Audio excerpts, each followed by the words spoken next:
Hello guys, in this video I am going to show you how to save a product in the shop application.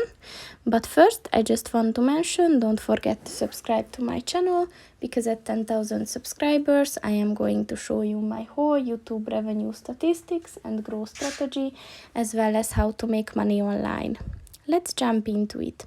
First of all, open the application on your phone. And then click on the search button at the bottom of the page.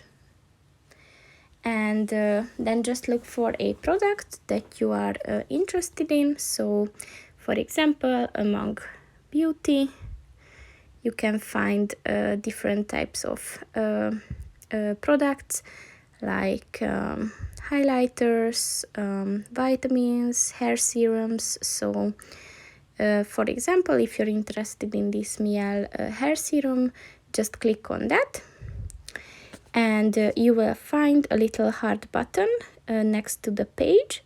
And if you click on that, then if you click on the person button at the bottom of the page on the right, and you click on it again, then if you click on the favorites button, you will find your product here. So that's pretty much it for this video, guys. See you in the next one. Goodbye.